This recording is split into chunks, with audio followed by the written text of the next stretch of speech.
Selamat datang kembali di My Chris Channel. Di sini Mimin akan melanjutkan alur cerita komik manhwa yang berjudul Girl and Science.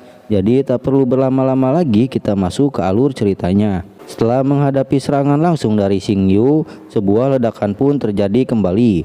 Setelah merasa serangannya mengenai Xiaoyu, sebari berbalik Xingyu berkata, "Mungkin waktunya memanggil tim medis. Level segini seharusnya tidak terlalu membahayakannya. Jadi aku percaya dia hanya kehilangan beberapa bagian tubuh." Namun tanpa diduga, Xiaoyu dapat menghindari serangan Xingyu untuk kedua kalinya, dan kini Xiaoyu pun tidak menyia-nyiakan kesempatan lagi untuk menyerang Xingyu. Sementara itu, seraya tidak percaya, Xingyu bergumam sebari melihat Xiaoyu akan menyerangnya. Mengapa dia tidak terluka? Setelah itu dengan cepatnya Xiaoyu menendang Xingyu, namun dengan mudahnya Xingyu dapat menahan serangan itu. Akan tetapi setelah melihat ada celah dari Xingyu, kini Xiaoyu pun langsung menggenggam kedua tangan Xingyu. Tetapi karena keseimbangan tubuh yang tidak kuat, sehingga membuat Xingyu dan Xiaoyu terjatuh. Dan posisi Xiaoyu pun menimpa tubuh Xingyu. Karena posisi yang tidak menguntungkan untuk Xingyu, dengan rona wajah memerah yang merasa kesal, ia pun bergumam, "Dasar bajingan mesum." Dan tak lama kemudian tangan Xingyu pun menempatkan di dada Xiaoyu. Karena merasa terancam, Xiaoyu pun bergumam, "Sial, aku tidak bisa menghindar sekarang." Dan seketika serangan yang kuat pun keluar dari tangan Xingyu. Akan tetapi Xiaoyu tidak dapat menghindarinya sepenuhnya dari serangan itu, sehingga kaki dan tangan kanannya terkena serangan itu. Tetapi tanpa diduga, tanpa memberi ampun kepada Xiaoyu, kini Xingyu pun sedang mengeluarkan serangan terakhirnya. Lalu Xiaoyu pun berkata, "Dia benar-benar mau membunuhku, Ling Xiu. Maafkan aku tidak bisa memenuhi janjiku." Dan setelah itu serangan Xingyu pun mengenai tepat di seluruh badan Xiaoyu, sehingga membuat Xiaoyu menjadi sebuah arang manusia. Dan tak lama kemudian Xingyu pun menghampiri sisa-sisa arang Xiaoyu. Hasil yang buruk dan nilai tertingginya sebelum evolusi hanya level 1. Ini sangat biasa. Setelah itu Xingyu bergumam, tapi setelah menerima serangan fatal, kelincahannya bertambah. Dan juga serangan balasan tadi tidak terlalu buruk. Dia memiliki keberanian menghadapi bahaya secara langsung.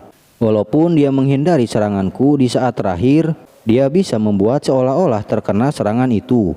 Dan dia pun memanfaatkan asap untuk menyerang saat aku lengah. Dan jika dia tidak ragu-ragu, mungkin hasilnya akan lebih baik. Tapi pertama dia butuh perawatan medis terlebih dahulu atau dia akan mati. Tim medis, cepat ke sini, jangan membuat hidup spesies berharga ini sia-sia." Setelah itu Shin pun beralih di suatu tempat dan di waktu yang sama di dunia ini. Tepatnya di Rock City, di mana sangat jauh dari tempatnya Xiaoyu. Terlihat Ling Xiu yang sedang dikepung oleh beberapa robot yang terbang. Dan di salah satu robot terlihat seseorang bergumam, "Ini sungguh gila. Sudah dipastikan kekuatan serangan ini level 4. Bahkan hampir mencapai level 5. Apa dia sudah berevolusi? Ini sangat menyeramkan jika belum." Namun Shin pun beralih ke Ling Xiu, "Jadi kalian masih mau melanjutkan tesnya? Bukankah lebih baik membiarkan orang ini mendapatkan perawatan medis terlebih dahulu?" Ternyata Lin Xiu di sini sama seperti Xiaoyu menjadi bahan percobaan. Namun di sini Ling Xiu ternyata sudah overpower, sedangkan Xiaoyu masih lemah. "Oke, lanjut." Ling Xiu pun berkata kembali, sebari menginjak orang di bawahnya. Ia berkata, "Ya, dia yang memanggilku dan aku dengar itu akan bermasalah jika aku membunuhnya." Setelah itu Shin pun beralih kembali kepada Xiaoyu yang sedang direndam di sebuah air. Ternyata Xiaoyu masih belum mati dan ia pun tersadar kembali. Dan bagian tubuhnya yang hancur kini sudah lengkap kembali. Tiba-tiba Xingyu datang sebari berkata, "Tidak usah bingung, tanganmu yang tadi putus masih di sana. Dan juga tidak usah merasa aneh, karena kamu adalah spesies luar yang berharga dan juga kami tidak akan membiarkanmu terluka dengan mudah."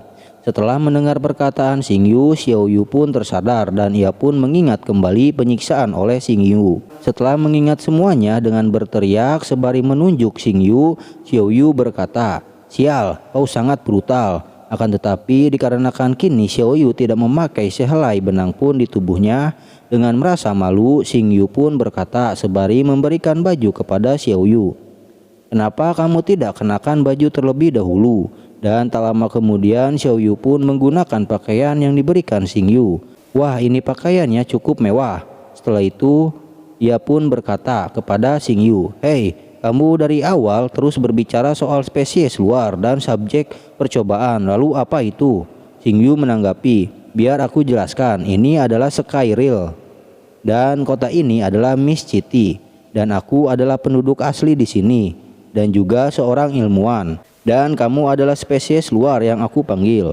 Dengan bingungnya Xiao Yu bertanya, "Apa spesies luar? Apa maksudnya?" Lalu Xing Yu pun menjelaskan kembali, spesies luar adalah bentuk kehidupan dari dunia paralel yang ilmuwan panggil. Lalu Xiao Yu menyela, "Tunggu sebentar, terus bagaimana caraku agar bisa pulang?" "Berdasarkan teknologi kami yang sekarang, kami masih belum bisa memulangkanmu," ucap Xing Yu. Dengan kesalnya Xiao Yu berkata, "Apa-apaan ini? Kalian tidak peduli hal lain selain membunuh. Tentu saja, jika kamu melakukan yang terbaik untuk membantuku, aku mungkin bisa menemukan cara untuk memulangkanmu. Tetapi spesies luar bukan milik Skyrim saja, karena di Skyrim, tubuh spesies luar akan langsung beradaptasi dengan hidup kami. Dan sebuah evolusi akan terjadi untuk mencapai kekuatan tak tertandingi. Jadi dengan kata lain, tak terhitung banyaknya kemungkinan untuk spesies luar menjadi sekuat penyelamat," ujar Xing Yu. Dengan terkejut Xiao Yu menanggapi, "Apakah aku bisa menjadi penyelamat?" Sembari menunjukkan hasil tes Xiao Yu, Xing Yu berkata, "Ya bisa, dan ada banyak kemungkinan. Atau bisa menjadi tempat sampah yang lain." Dengan berkeringat dingin Xiao Yu menanggapi, "Singkatnya aku mungkin menjadi penyelamat di masa depan, bukan? Maka kamu harus memperlakukanku lebih baik. Apakah kamu tidak takut ketika aku lebih kuat?" Sembari mengeluarkan kekuatannya di telapak tangan, Xing Yu berkata, "Sangat arogan, bicaralah saat kamu benar-benar memiliki kekuatan itu.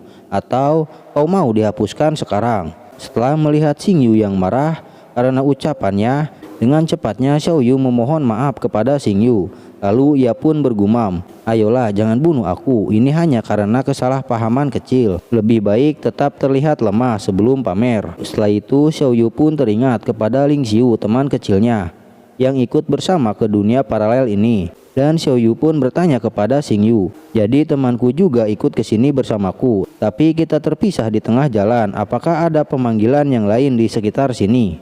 Xing Yu menanggapi, "Maksudmu kamu ke sini bersama orang lain?" Setelah melihat reaksi Xing Yu, Xiao Yu bergumam, "Ada apa dengan reaksi itu? Apakah Ling Xiu dalam bahaya?" Namun tiba-tiba mereka berdua dikejutkan oleh adanya suara sirine bahaya.